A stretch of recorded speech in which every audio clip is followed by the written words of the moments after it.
গল্পে আজ আপনাদের জন্য জলি বসু ঘোষের লেখা একদিন হঠাৎ উপলব্ধি।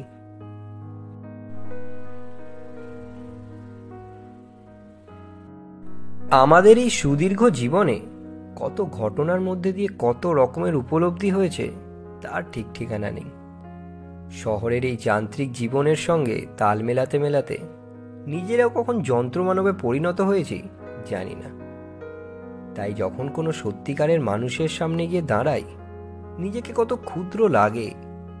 নিজের ব্যথা, অপূরণীয় আকাঙ্ক্ষা, ক্ষোভ সবই যেন ছোট বলে মনে হয়।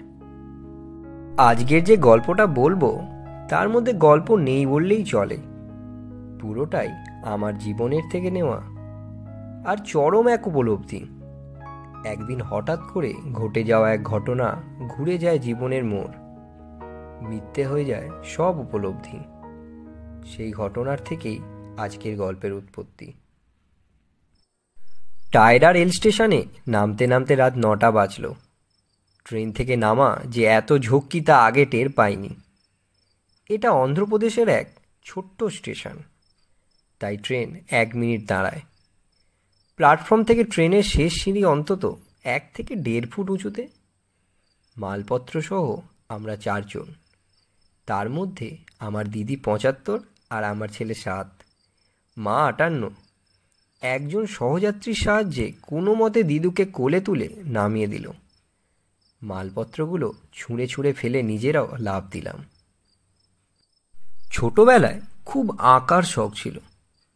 টায়রা স্টেশনে নেমে মনে হলো এর থেকে সুন্দর ল্যান্ডস্কেপ কোথায় পাবো। একটা সুড়ঙ্গের শেষে এই ছোট্ট স্টেশন, দুধারে ঘন জঙ্গল আর পাহাড়।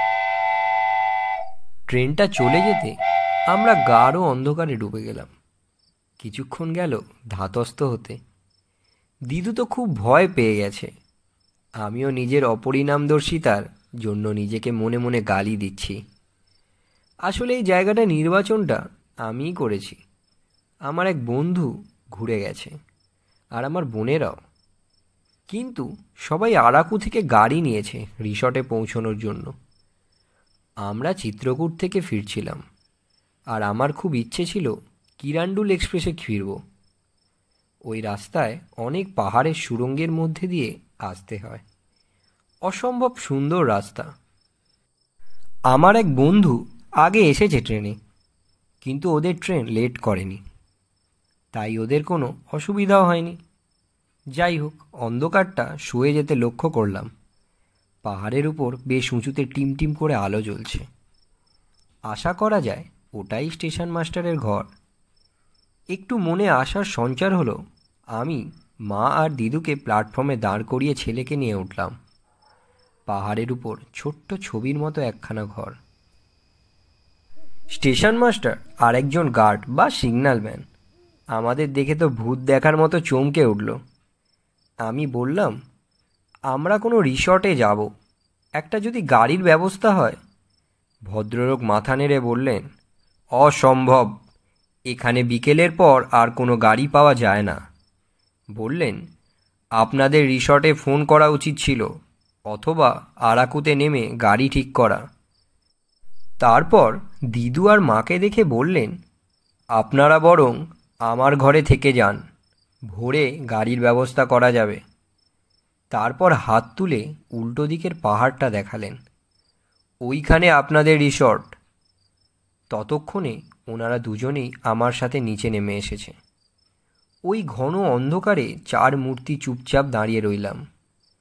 কীরকম গা ছমছমে পরিবেশ। এমন সময় স্টেশন মাস্টার বললেন, রেল লাইন ধরে কিছুটা গিয়ে তারপর উপরে ওঠার রাস্তা। ওই রাস্তায় পৌঁছলে কিছু গাড়ির ব্যবস্থা হলেও হতে পারে। এদিকে আমাদের 1 রাতেরই বুকিং, তাই ভোরবেলা পৌঁছলে কয়েক ঘন্টাই থাকতে পারবো।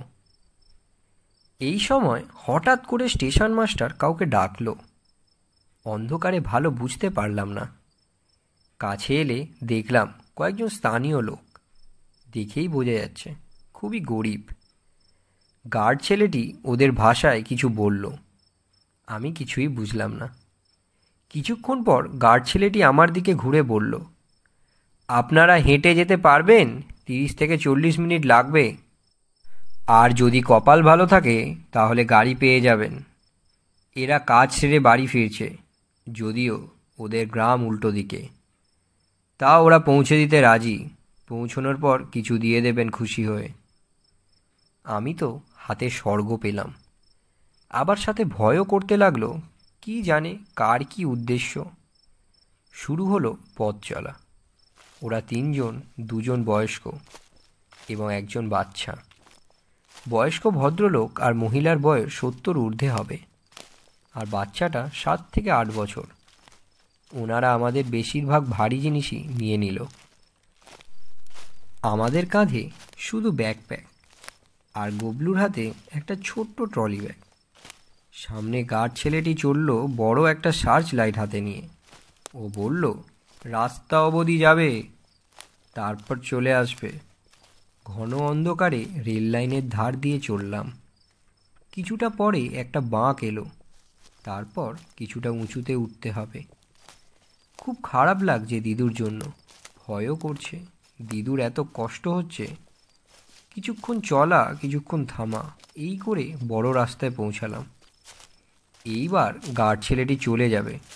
ও চেষ্টা করছে কোনো গাড়ি থামানোর, কেউ থামছে না। অবশেষে একটা মাল বোঝাই অটো রিক্সা থামল। সামনে 2জন বসে আর পিছনে মাল ভর্তি। আমি তো বুঝতে পারছি না কিভাবে যাব। অটোর আরেকজন এসে গবলুকে পাঁজা কোলে করে ভিতরে ঢুকিয়ে দিল। দিদু আর মা ড্রাইভারের দুপাশে বসলো, আর কয়েকজন লোক অটোর পিছনে উঠল। ওরা চলে গেল, গার্ড ছেলেটিও চলে গেল। রয়ে গেল নির্জন অরণ্য। আমি আর ওরা 3জন। দুধারে পাহাড়ের নিস্তব্ধতা, আর আমার হেঁটে চলছি। কথা বলারও উপায় নেই, কারণ ওরা আমার ভাষা বোঝে না, আমিও বুঝি না। এখনো অনেকটা রাস্তা। মারা যেখানে গাড়ি পেল সেখান থেকেই নাকি আধ ঘন্টাও বেশি। আস্তে আস্তে উঁচুতে উঠছি, আর আমার শ্বাসের কষ্ট বাড়ছে। আমাদের সব ব্যাগই ওরা আগেই নিয়ে নিয়েছে, শুধু কাঁধে একটা ব্যাকপ্যাক। আমার হাতের ব্যাগটা মায়ের সাথে চলে গেছে। আমার আশ্চর্য লাগলো, আমি কিছু না বলা সত্ত্বেও ওরা টের পেয়ে গেছে। আমার কষ্ট হচ্ছে। ইশারা করে ব্যাগটা দিতে বলল বাচ্চাটাকে। এত খারাপ লাগছে, আমার ছেলের বয়সী বাচ্চাটা, কিন্তু আমিও আর পারছি না। অবশেষে পৌঁছলাম। মা তো খুব চিন্তা করছে। সত্যি বলতে কি, ওই ঘন জঙ্গলে যদি ওরা আমাকে মেরেও ফেলতো, কিছু করার ছিল না। রিসর্টের ম্যানেজারের কাছে জিজ্ঞাসা করলাম ওদের কত দেব। ওরা বলল, দিয়ে দিন 50-100 টাকা। ওদের পুরো উল্টো দিকে গ্রাম তো, অনেকটা যেতে হবে। আমি বললাম, আচ্ছা দেখছি। আমি 300 টাকা বার করলাম, আর ইশারা করে জিজ্ঞাসা করলাম, কত দেব তোমাদের? তোমরা যা বলবে। ওরা শুধু হাসছে আর মাথা নাড়ছে, কিছুতেই নেবে না। আমি জোর করে গুঁজে দিলাম ওদের হাতে। রিসর্টের ম্যানেজার একটু বাধা দেবার চেষ্টা করলো। আমি কথা না শুনেই জোর করে দিলাম। লোকটা অদ্ভুতভাবে তাকিয়ে আছে, তারপর আমার মাথায় হাত বুলাতে বুলাতে কিছু বলল। ম্যানেজার আমাকে বলল, ও বলছে আপনি ভগবান। বৃদ্ধ লোকটির চোখের কোণে জল। আমি ওর হাত দুটো ধরে বললাম, তুমিই আমার কাছে ভগবানের দূত। ঈশ্বর তোমাদের মঙ্গল করুন। ওরা চলে যাচ্ছে। আমরা দাঁড়িয়ে রয়েছি অদ্ভুত এক বিস্ময় মাখা দৃষ্টি নিয়ে। আজ যে ঘটনা ঘটল আমাদের জীবনে, তা আমাদের জীবনকে নাড়িয়ে দিয়ে গেল। শহরের ইট কাঠ পাথরের জঙ্গলে আমরা আসল মানুষকে খুঁজে পাই না। দেবতার সন্ধানে আমার মাথা খুঁটে মরি। আজ যেন মানুষস্বরূপী দেবতাই আমাদের জীবনের উপলব্ধিকে বদলে দিল। বহু বছর আগে ঘটে যাওয়া একদিনের ঘটনা আজও আমার মনে দাগ কেটে রয়েছে। তার থেকেই বেরিয়ে আসা আজকের গল্প।